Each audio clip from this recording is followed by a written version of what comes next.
गुरु ब्रह्म महिमा अलेख शरण। नमस्कार दर्शक वृंद, आपण मानंकु आजिर राशिफल कार्यक्रम मु एस कुमार स्वागत जनाऊँगी। प्रतिदिन निजर राशिफल जानिबा पाई गुरुकृपा यूट्यूब चैनल को सब्सक्राइब करंतु और पाखरे थिबा बेल आइकन को प्रेस करी ऑल नोटिफिकेशन ऑन करी दियंतु, जहा फଳରେ आमे जेतेबेले वीडियो अपलोड करिवो प्रथमे आपण वीडियो देखि पारिबे। आमर यही वीडियो रे आपण संपूर्ण पंचांग सहित मेष ठारू मीन पर्यंत 12 गोटी राशिर राशिफल विषय रे जानि पारिबे। वीडियो को दयाकरी शेष पर्यंत देखंतु। वीडियोटी भल लागिथिले वीडियो को लाइक करंतु एवं आपणक प्रियजन पाखु शेयर करी जणांतु।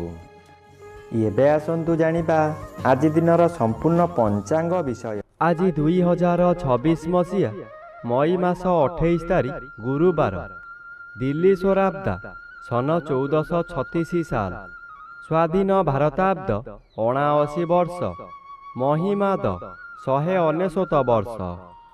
उत्कल गजपति श्री श्री गजपति दिव्यसिंहदेव महाराजांकर 69 अंक। सौरस्व ज्येष्ठ मास 14 दिन, चांद्रमते ज्येष्ठ मल शुक्ल पक्ष द्वादशी तिथि दिवा 8 घंटा 46 मिनिट पर्यंत। एहापर त्रयोदशी तिथि। आजिर सूर्योदय विरजा क्षेत्र को 5 घंटा 4 मिनिट, वृष लग्न 2 दंड 4 लिता गते उदय। आजिर सूर्यास्त विरजा क्षेत्र को 6 घंटा 19 मिनिट, बिछा लग्न 2 दंड 25 लिता गते अस्त। आज तुला चंद्र 60 दंड, चित्रा नक्षत्र दिवा 8 घंटा 58 मिनिट पर्यंत। एहापर स्वाति नक्षत्र। आज जन्मित शिशुर तुला राशि वैश्यवर्ण दानवगण दिवा 8 घंटा 58 मिनिट गते देवगण।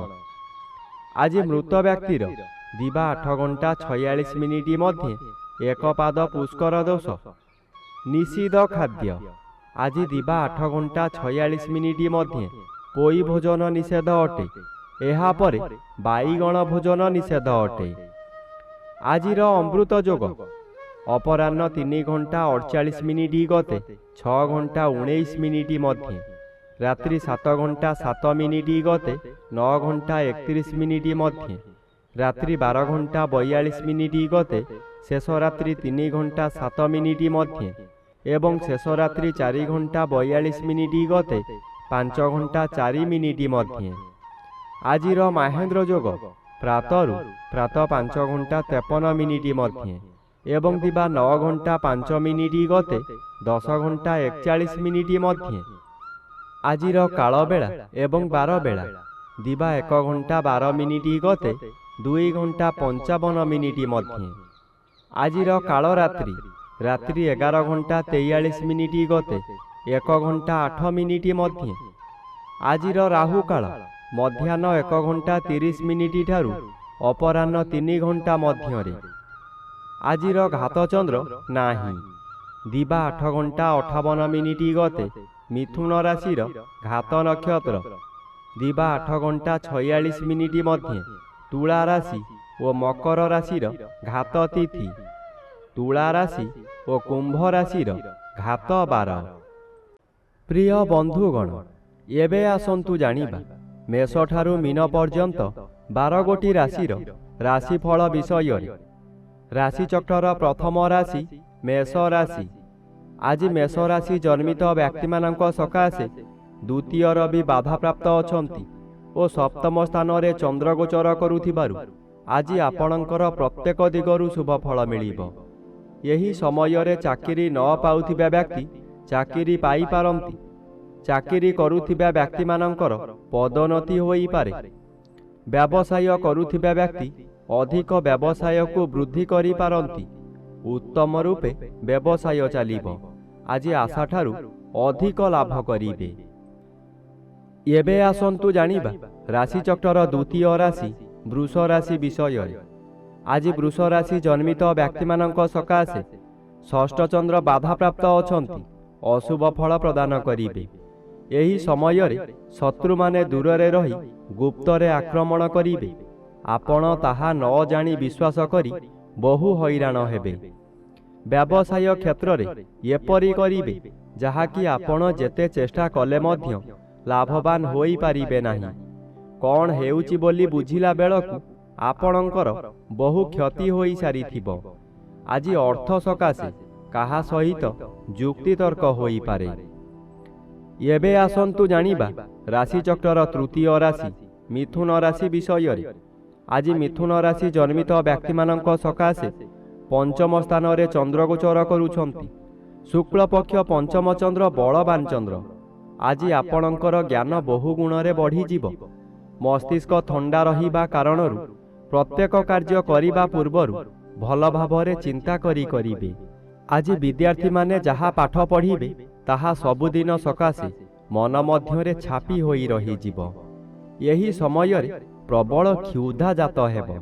ଭଲ ଭଲ ଜିନିଷ ତଥା ଗରିଷ୍ଠ ଖାଦ୍ୟ ଖାଇ ପେଟ ରୋଗର ମୂଳଦୁଆ ପଡ଼ିବ। ଏବେ ଆସନ୍ତୁ ଜାଣିବା ରାଶିଚକ୍ରର ଚତୁର୍ଥ ରାଶି କର୍କଟ ରାଶି ବିଷୟରେ। ଆଜି କର୍କଟ ରାଶି ଜନ୍ମିତ ବ୍ୟକ୍ତିମାନଙ୍କ ସକାଶେ ଚତୁର୍ଥ ସ୍ଥାନରେ ଚନ୍ଦ୍ରଗୋଚର କରୁଛନ୍ତି। ଅଶୁଭ ଫଳ ପ୍ରଦାନ କରିବେ।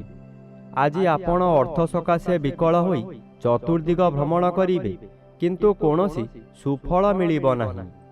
କଥାରେ ଅଛି, ଯେଣେ ଇଚ୍ଛା ତେଣେ ଯା, କର୍ମ ଘେନି ବୁଲୁଥା।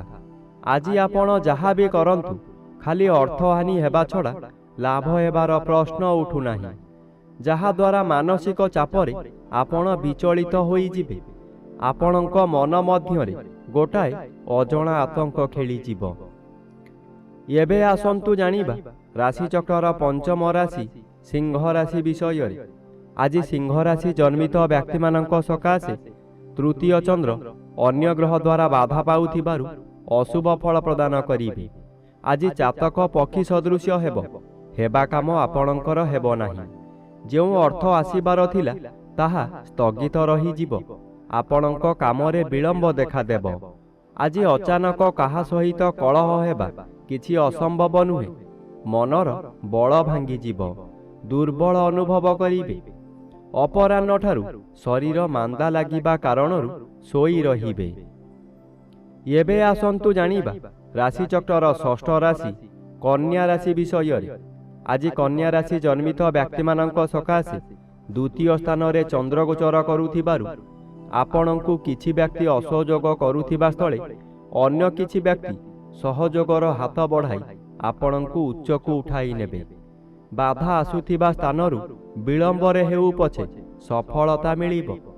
ଆପଣଙ୍କର ଉଦ୍ୟମ ଫଳପ୍ରଦ ହେବ। ଉତ୍ତର ଦିଗରୁ କୌଣସି ବ୍ୟକ୍ତି ଆପଣଙ୍କ ସହିତ ଯୋଗାଯୋଗ କରି ଶୁଭ ଖବର ଦେବେ ଓ ଆଗାମୀ ଦିନ ସକାଶେ ଆୟର ସନ୍ଧାନ ଦେବେ। ଏବେ ଆସନ୍ତୁ ଜାଣିବା ରାଶିଚକ୍ରର ସପ୍ତମ ରାଶି ତୁଳା ରାଶି ବିଷୟରେ। ଆଜି ତୁଳା ରାଶି ଜନ୍ମିତ ବ୍ୟକ୍ତିମାନଙ୍କ ସକାଶେ ଶ୍ରୀଚନ୍ଦ୍ର ଗୋଚର କରୁଛନ୍ତି। ଶୁଭ ଫଳ ମିଳିବ। ଏହି ସମୟରେ ଗୃହରେ କିଛି ମାଙ୍ଗଳିକ କାର୍ଯ୍ୟ ହୋଇପାରେ। ଖୁବ୍ ଧୁମଧାମରେ ଆନନ୍ଦ ଉତ୍ସବ ପାଳିବେ।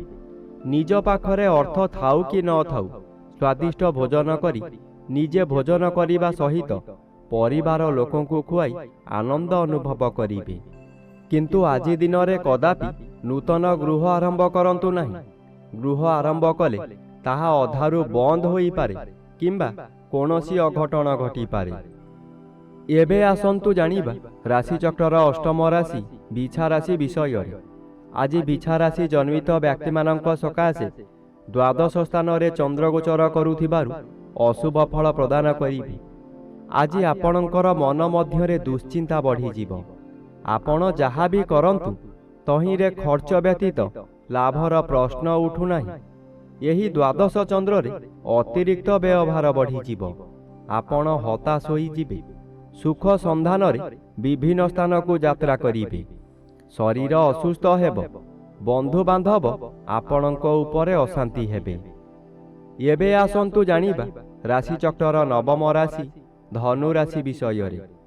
ଆଜି ଧନୁ ରାଶି ଜନ୍ମିତ ବ୍ୟକ୍ତିମାନଙ୍କ ସକାଶେ ଏକାଦଶ ସ୍ଥାନରେ ଚନ୍ଦ୍ର ଓ ଷଷ୍ଠ ସ୍ଥାନରେ ରବି ଗୋଚର କରୁଥିବାରୁ ଆଜି ଆପଣଙ୍କୁ ରାଜଯୋଗ ଫଳ ମିଳିବ। ଆପଣ ବହୁଦିନରୁ ଯେଉଁ କାର୍ଯ୍ୟ ସକାଶେ ଅପେକ୍ଷା କରିଥିଲେ ତାହା ଏହି ସମୟରେ ନିଶ୍ଚୟ ପୂରଣ ହେବ। କୌଣସି ଅଫିସରଙ୍କ ସାକ୍ଷାତ ପାଉନଥିଲେ, ଏବେ ତାଙ୍କ ସହିତ ସାକ୍ଷାତ ହେବ। ତାଙ୍କ ସହଯୋଗରେ ଆପଣ ବହୁ ନୂତନ କାମ ପାଇ ଉପକୃତ ହେବେ। ଆଜି ପରିବାର ଆପଣଙ୍କୁ ସପୋର୍ଟ କରିବ। ଏବେ ଆସନ୍ତୁ ଜାଣିବା ରାଶିଚକ୍ରର ଦଶମ ରାଶି ମକର ରାଶି ବିଷୟରେ।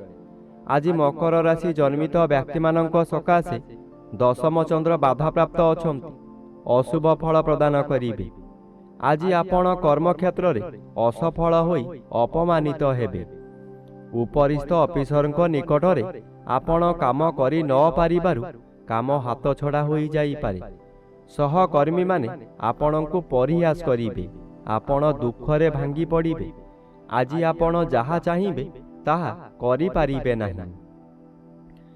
ଏବେ ଆସନ୍ତୁ ଜାଣିବା ରାଶିଚକ୍ରର ଏକାଦଶ ରାଶି କୁମ୍ଭ ରାଶି ବିଷୟରେ। ଆଜି କୁମ୍ଭ ରାଶି ଜନ୍ମିତ ବ୍ୟକ୍ତିମାନଙ୍କ ସକାଶେ ନବମ ସ୍ଥାନରେ ଚନ୍ଦ୍ରଗୋଚର କରୁଛନ୍ତି, ଶୁଭ ଫଳ ପ୍ରଦାନ କରିବେ। ଆଜି ଆପଣ ଯେଉଁ କାର୍ଯ୍ୟ କରିବାକୁ ଚାହିଁବେ ତହିଁରେ ସଫଳତା ମିଳିବ।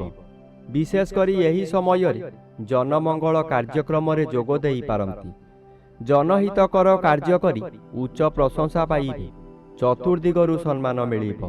ଖୁସିରେ ଦିନ କାଟିବେ। ଏହି ସମୟରେ ଭାଗ୍ୟରେ ପରିବର୍ତ୍ତନ ହୋଇଯିବ।